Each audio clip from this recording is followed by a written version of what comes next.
Now that you have a basic understanding of formulas, I want to show you one more complex example of assembly, and in this assembly I'm going to use some formulas. So I want to go to XY plane. I'm in part design environment.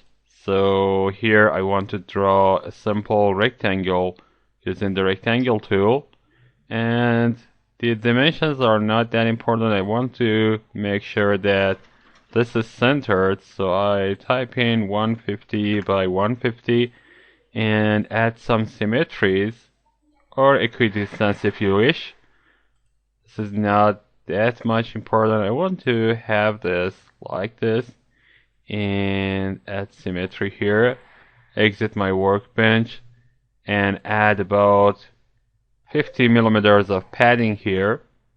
Now that I have added this, I can go and select this face, draw a circle here. The circle can be, for example, about 50 millimeters in diameter or 60 millimeters in diameter.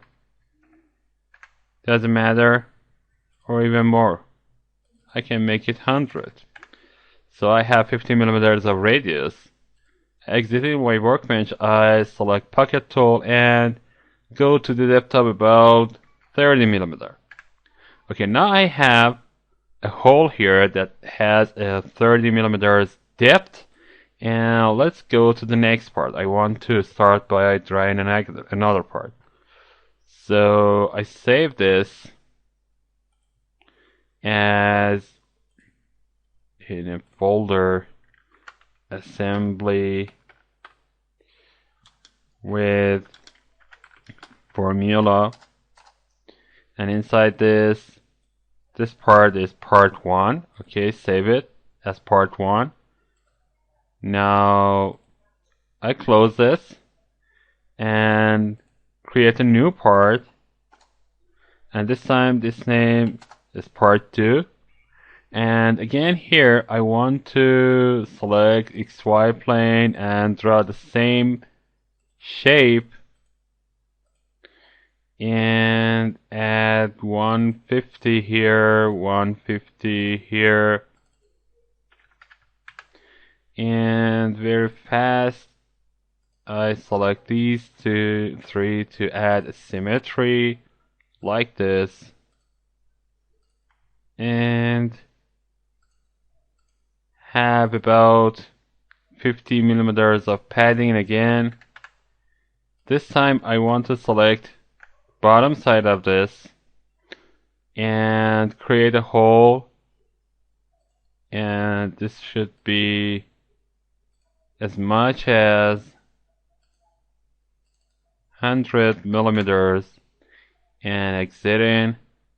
Now I can add pocket, and this time again I want to have about 30 millimeters of pocket here. So I click here, and this is my part 2. So I save it as part 2, and let's close this. This time I want to add another part. This is part 3, or I can name it helix because I want to create a helix shape here. And for helix I have a tool here, and if I take my shape into mechanical design, wireframe, and surface design environment, you can go to insert menu, and under wireframe you can find the helix here.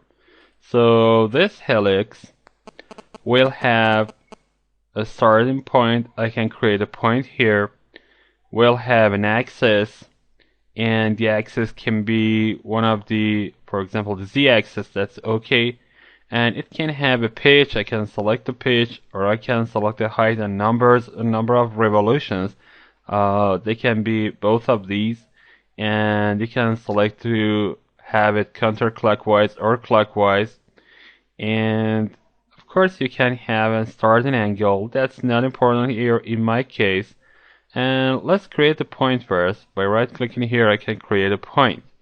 For creating a point, I prefer to go to, for example, YZ plane and go to sketch environment and create a point here.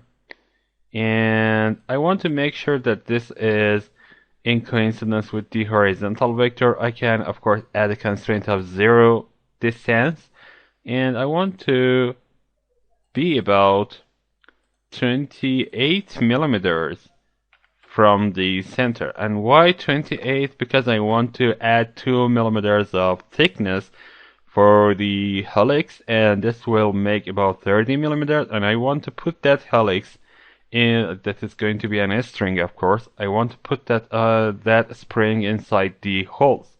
So I click on OK and make sure that this is 28 millimeters away from this vertical axis, and I exit my workbench. Now I can go to insert menu and start wireframe, helix, and this is the starting point that just selected.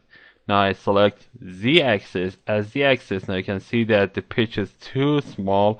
I want to have about 5 millimeters of pitch here, and the height can be about 100 millimeters. Now you can see that the number of revolutions are going to be calculated. I can guess that there are 20 revolutions of this helix. Okay, now I can have a starting angle. I don't want to, because I want it to be aligned to YZ plane. So I click on OK. Now this is created for me. Now the next feature I want to add is to add a rib. And for this I can go to, let's go to part design environment. I guess there I can find the necessary tools. So I go to mechanical design, part design environment, and go to insert sketch base feature, and rib is here. And what kind of rib I want to add? I want to draw a profile here that's gonna be a circle. So I go to profile environment and select YZ plane. And now by selecting YZ plane, I want to zoom in and draw a circle that is in coincidence with this point. So I draw the circle somewhere, and the circle should be about 2 millimeters in radius. So I make sure that the diameter is 4 or radius is 2. You can change it to radius as you wish, and click on OK. And now select the center of this and this point and add a coincidence. Now by adding the coincidence, I have this fully defined. I exit my workbench, and now I can have the center curve. The curve is this helix. I select the helix, and after a while the rib is calculated, and I click on OK. You can see the helix is created for me, and that's just fine. Let's zoom out and see this helix right near. Now this is my part 3. I save it. So I save it as helix. And now the next thing is to assemble these things together.